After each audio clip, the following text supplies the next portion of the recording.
शेर और मूर्ख गधा। एक घने जंगल में कराल केसर नाम का शेर रहता था। उसके साथ दुसर्क नाम का गीदड़ भी सदा सेवा कार्य के लिए रहा करता था। शेर को एक बार एक मत हाथी से लड़ना पड़ा। तब से उसके शरीर पर कई घाव हो गए थे। एक टांग भी इस लड़ाई में टूट गई थी। इसके लिए एक कदम चलना भी कठिन हो गया था। जंगल में पशुओं का शिकार करना उसकी शक्ति से बाहर था। शिकार के बिना पेट नहीं भरता था। शेर और गीदड़ दोनों भूख से व्याकुल थे।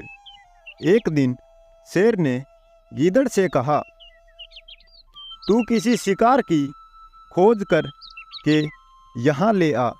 मैं पास में आए पशु को मार डालूंगा, फिर हम दोनों भर पेट खाना खाएंगे। गीदड़ शिकार की खोज में पास के गांव में गया। वहां उसने तालाब के किनारे लंबकर्ण नाम के गधे को हरी हरी घास की कोपलें खाते देखा।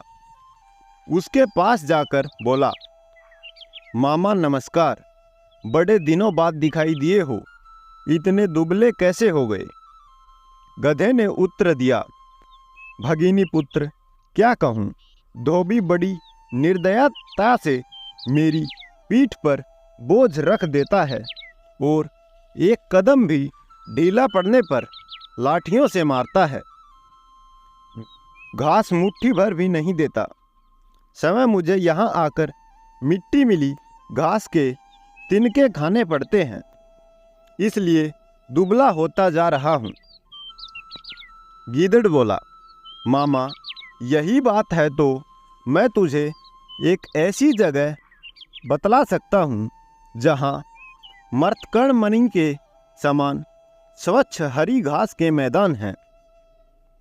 निर्मल जल का जलाशय भी पास ही है। वहाँ आओ और हंसते गाते जीवन व्यतीत करो। लंबकर्ण ने कहा, बात तो ठीक है भगिनी पुत्र, किंतु हम देहाती पशु हैं, वन में जंगली जानवर मार कर खा जाएंगे, इसलिए हम वन के हरे मैदानों का उपयोग नहीं कर सकते। गीदड़, मामा ऐसे न कहो, वहाँ मेरा शासन है। मेरे रहते कोई तुम्हारा बाल भी बांका नहीं कर सकता। तुम्हारी तरह कई गधों को मैंने धोबियों के अत्याचारों से मुक्ति दिलाई है।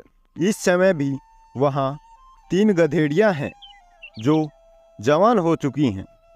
उन्होंने आते हुए मुझे कहा था कि तुम हमारी सच्ची माँ हो तो गांव में जाकर हमारे लिए किसी गधे पति का इंतजाम करो।